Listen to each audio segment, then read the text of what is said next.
एक कविता है मेरी कि तुम उर्दू लिखती हो और मैं हिंदी लिखता हूँ। तुम उर्दू लिखती हो और मैं हिंदी लिखता हूँ।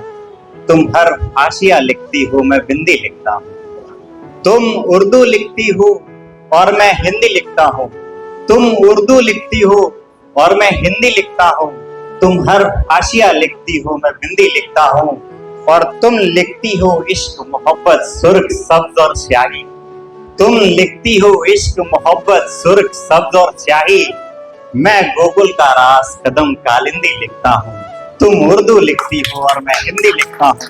तुम हर हाशिया लिखती हो, मैं बिंदी लिखता हूँ। और तुम लिखती हो पीर मोहम्मद और खुदा मिन जानिब। तुम लिखती हो पीर मोहम्मद और खुदा मिन जानिब। मैं लिखता ईश्वर दारुण दुख द्वंदी लिखता हूँ। तुम उर्दू लिखती हो और मैं हिंदी लिखता हूँ। तुम हर हाशिया लिखती हो, मैं बिंदी लिखता हूँ। और इसी में कुछ लाइनें और हैं कि तुम लिखती हो शहर की चकमक घर और रोशन गलियां। तुम लिखती हो शहर की चकमक घर और रोशन गलियां। मैं गांवों की सोनी सी पगडंडी लिखता हूँ। तुम उर्दू लिखती हो और मैं हिंदी लिखता हूँ।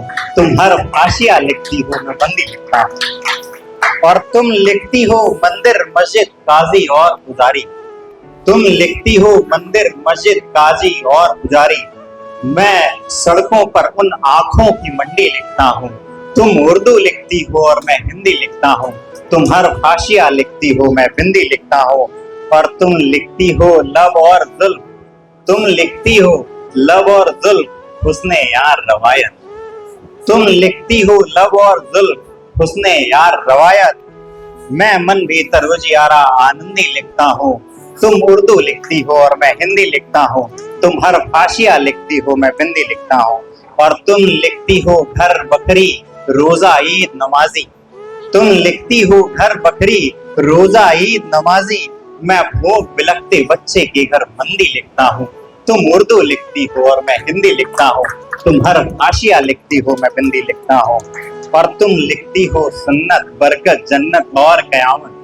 तुम लिखती हो सुन्नत बरकत जन्नत और कयामत। जहाँ पे शिव है वही स्वर्गीय पंक्ति लिखता हूँ। तुम उर्दू लिखती हो और मैं हिंदी लिखता हूँ। और दो लाइनें हैं कि मैं क्या कहूँ तुम्हें मोहब्बत में नफा ज्यादा था। मैं क्या कहूँ तुम्हें मोहब्बत में नफा ज्यादा था। मेरी गिरफ्त में जो शख्स था वादा था। मेरी गिरफ्त में जो शख्स था वादा था। उसे कहो कि नाप नक्श नंबर फिर से दे।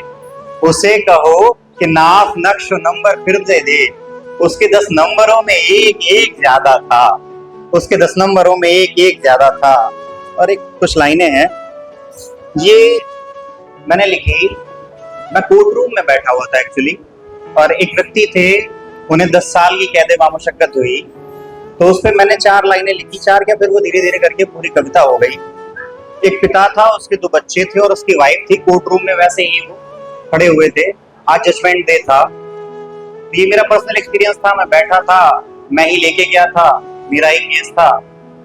तो वहां धीरे धीरे प्रोसीडिंग चलने लगी। जब आखिरी में फैसला आया तो मतलब उसके बाद का दृश्य और उसके पहले ही कुछ चीजें कि सारी कठिनाई झेली जब कोख में खुद का अंश उभरते देखा। एक पिता की बात है, पिता के जज्बात हैं कि सारी कठिनाई झेली जब कोख में खुद का अंश उभरते देखा। इतना किया परिश्रम सारी बदली हाथ की रेखा। और इतना गदगद हुआ था उसके आंस बहे थे झरझर। खुद का बचपन खुद के आंगन पग पग चलता देखा। पर अपना फटा पजामा खुद के हाथ से सीते देखा। अपना फटा पजामा खुद के हाथ से सीते देखा। अपने ही बच्चे में खुद का जीवन जीते देखा। और गाल मात बाजू चूमे और गले लगाकर रोए। गाल मात बाजू चूमे और गले लगाकर रोए। आंखों में आंसू मन खून के घूंट को पीकर देखा। आंखों में आंसू मन खून के घूंट को पीते देखा।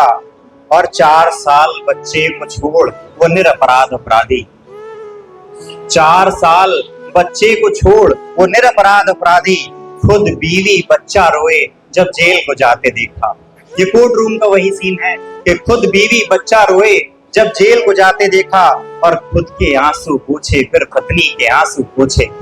खुद के आंसू पोछे फिर पत्नी के आंसू पोछे, पल्लू पीछे उसकी पत्नी को फिर रोते देखा, पल्लू पीछे फिर उसकी पत्नी को रोते देखा। और एक गोद में एक बकैया, बकैया आप लोग समझते होंगे जो चल नहीं पाता है, टॉडलर। एक गोद में एक बकैया बाप छोड़ने आए, एक गोद में एक बकैया बाप छोड़ने आए, एक गोद में एक बकैया बाप छोड़ने आए। और एक कलम को 4 जिंदगी को खा जाते देखा, एक कलम को 4 जिंदगी को खा जाते देखा। और ये मेरी आदत है कि मैं देख देख के पढ़ रहा हूं, मुझे याद नहीं रहता। इस पे 2 लाइनें हैं कि मेरे अपने हैं मगर मेरे साथ नहीं रहते। ये मेरा नहीं है, मेरे अपने हैं मगर मेरे साथ नहीं रहते, मेरे अल्फाज मुझे याद नहीं रहते। चलिए।